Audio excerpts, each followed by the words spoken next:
Magandang buhay mga boss. Bali maraming nag-request sa atin mga boss no kung paano natin ginawa ang power backup natin. Ganito lang yan mga boss no.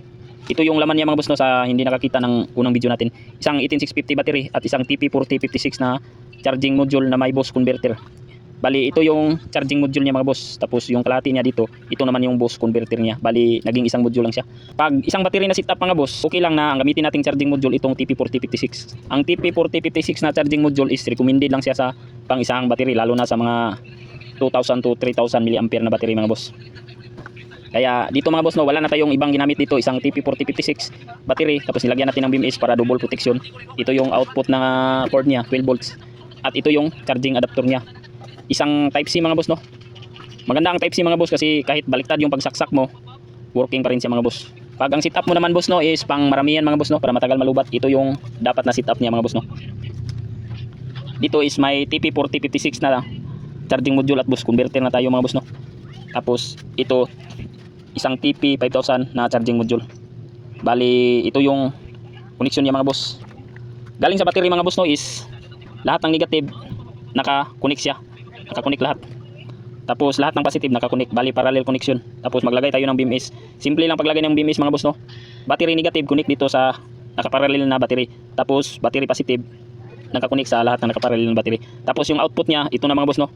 Positive, negative o positive, P negative o P positive. Bali ito yung input at output niya mga boss. Okay. Para double protection mga boss no. At ito na yung charging module niya mga boss. Kasi ang TP4056 pang isang battery lang. Pero tatlong setup na to, may possibility na masira ang module na to. Kasi matagal to mapuno mga boss. Tapos ang disadvantage dito sa charging module niya mga boss is 1 ampere lang. Samantalang ang TP5100 is 2 ampere yung charging input niya mga boss no. 2 ampere. Kaya mas mabilis mag-charge ang module na to. Okay. Ang module na to is may over voltage protection na rin mga boss no. Pero naglagay tayo ng BMS para double safety. Para pag kumalya ang over voltage protection niya, makokontrol pa rin sa BMS. Ito yung connection mga boss, niya mga boss.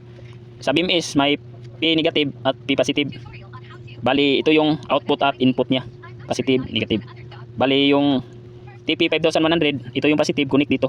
Tapos negative niya, connect dito. Yan lang. Kasi dito tayo mag-charge mga boss no.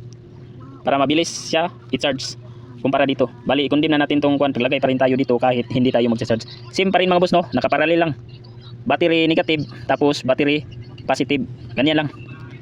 Para ang output ng battery going sa dito tapos kino-convert niya into 12 volts. Ito yung output sa TP4056. Bali ang output niya is 4.3 to 27 volts. Bali adjustable siya. At may current na 2 ampere. Pwede mo siya pero ang kailangan mo pa siya i-set mga boss no. Kasi ang nakaset dito is 5 volts. 5 volts. May potentiometer dito. I-screw mo lang yan para ma-increase yung voltage niya. Ganyan lang kadali mga boss no. Kung nagustuhan mo ang video na to mga boss, isang like naman mga boss no. At maraming salamat.